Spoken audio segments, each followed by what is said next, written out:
special day, and I want to begin with a very special thanks to Dr. Kumar for stepping up to be the acting superintendent. He has done an extraordinary job, and I know for all of you, you know that too. So Dr. Kumar, thank you.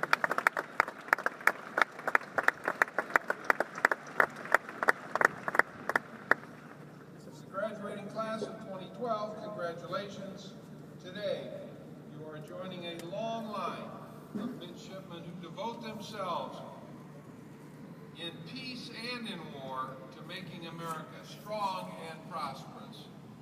In your careers, you will not just be men and women of war and defense, you will be ambassadors for America's greatness. The men and women of the United States maritime industry work on tugs and ships, in shipyards and in ports.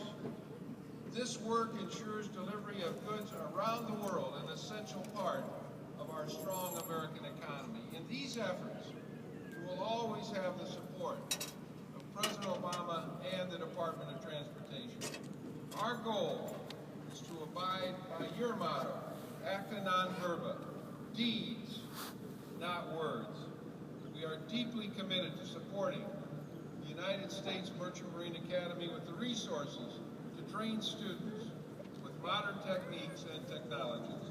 And we are committed to providing the leadership necessary to accomplish these goals. We recognize that a strong merchant marine is not a luxury, it's a necessity for our country's national and economic security. Since I've taken office, all of us have worked hard to restore the Academy as one of the nation's greatest institutions, on a par with the other academies. When people talk to me about the Academy and the students here, I tell them how proud I am of all of you, of all of the students. I tell them that you inspire me, that you remind me of why it is so important to invest in the next generation. There's no question that our students, our faculty, and families are second to none. We're strengthening the institutions in other ways. From top to bottom, we are rebuilding and repairing the Academy's facilities. We renovated Murphy Hall and Barney Square, and this summer we will begin to rebuild Mallory Pier so that when visitors arrive by water, they'll be greeted by the Academy's best. And we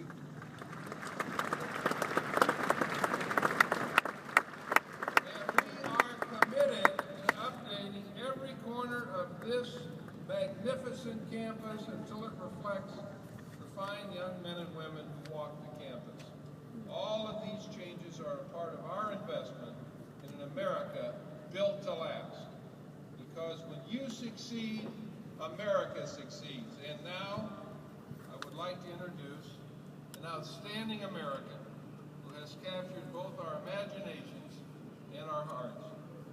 Captain Mark Kelly has often been in the spotlight as an astronaut exploring the universe and as a supportive husband who stood behind his wife when the unthinkable happened.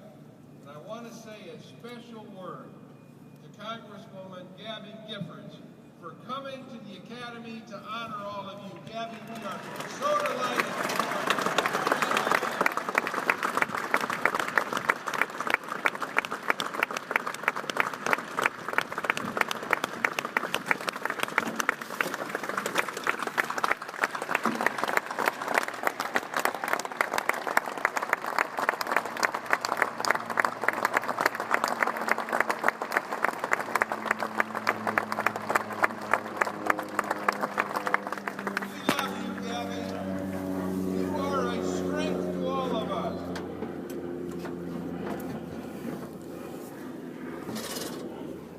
Kelly is indeed a role model for both public service and American perseverance.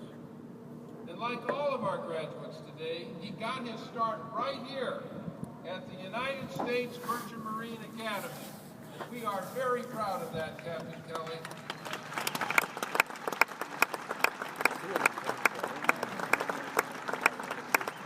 After graduating, he joined the U.S. Navy and flew 39 combat missions in Operation Desert Storm, a real American hero. In 1996, he and his twin brother Scott reached for a career beyond the skies. They were both selected to be space shuttle pilots and joined the NASA Astronaut Corps. Captain Kelly flew into space 4 times, twice as a shuttle pilot and twice as the commander of the flight. On his final mission, he commanded the last venture of the space shuttle Endeavour. For a time, Captain Kelly seemed to live a charmed life. He was married to a U.S. Congresswoman, Gabrielle Giffords, a rising star in Washington. Together, they were the astronaut and the Congresswoman. But on January 8, 2011, Captain Kelly's life changed. While holding a Congress on Your Corner event in Tucson, Arizona, his wife was gunned down by a deranged gunman. It was a chaotic scene and lives were lost. Immediately our nation focused its attention on Tucson and a woman named Gabby. The Congresswoman clung to her life and we followed every update. We came together as one people and we mourned and we prayed. Through it all, Captain Kelly remained a strong and reassuring figure, standing with his wife as she underwent a difficult recovery. As I think he may tell you, the last year and a half has taught him that life is often unpredictable and it will test your character. It's up to you to decide how to handle the ups and downs. Captain Kelly, an outstanding American, an example for all of us. And so it is my pleasure to think that one of our alums would return to address the class of 2012 is quite extraordinary. Please help me give a warm Merchant Marine 2012 graduating class to you, Captain Mark Kelly.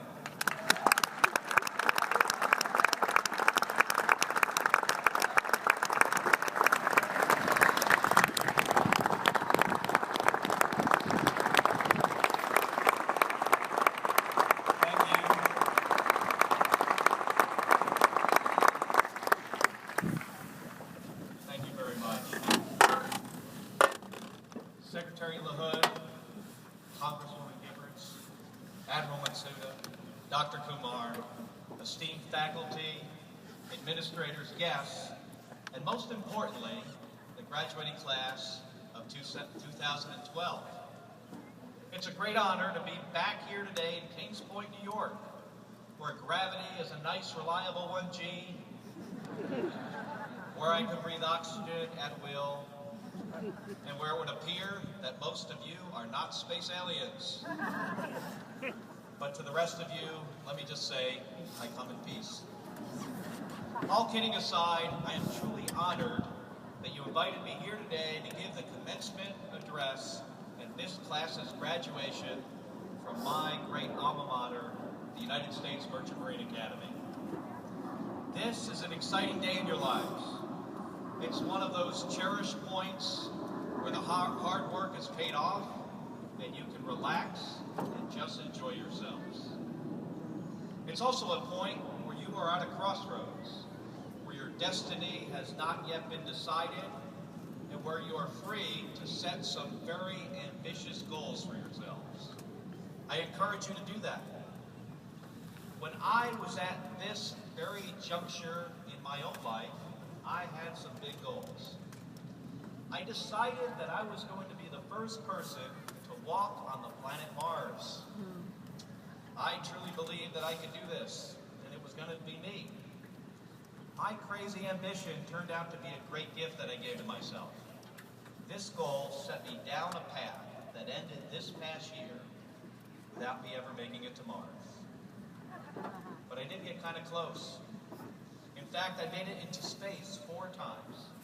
Now, if any of you think that's impressive, just think of how impressed the aliens were when I told them that I'd been to the planet Earth 5 times.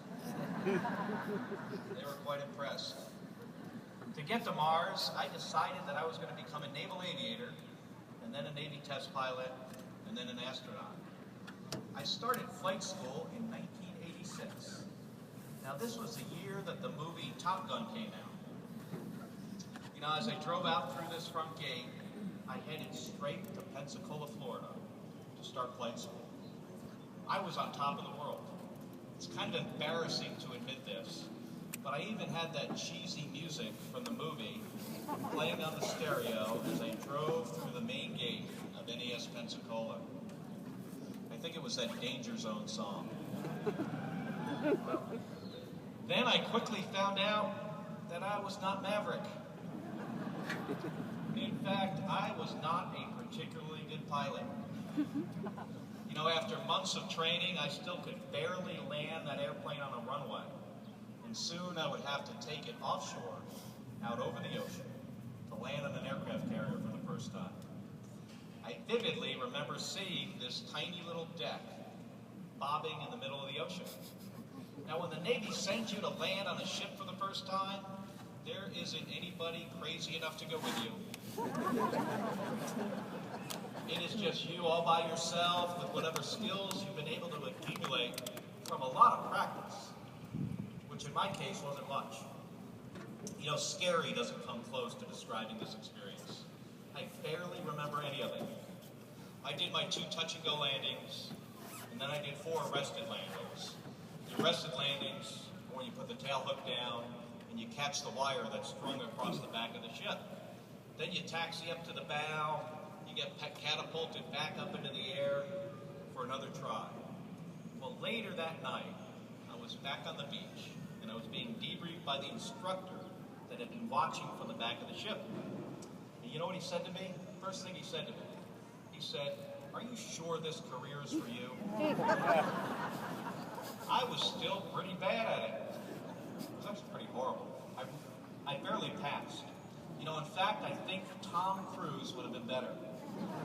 And I don't mean the character from the movie, but I mean the actor Tom Cruise.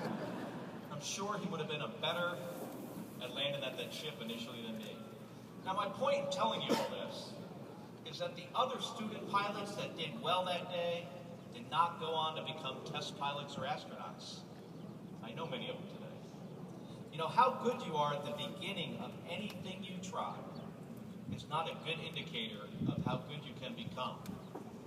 I'm a prime example of someone who was able to overcome a lack of aptitude with practice, persistence, and the drive to never, ever give up. So as you embark on the next phase of your own lives and start new careers and new endeavors, please remember that I started out as a lousy pilot and ended up commanding a rocket ship into space. No matter how difficult something is, don't ever, ever give up.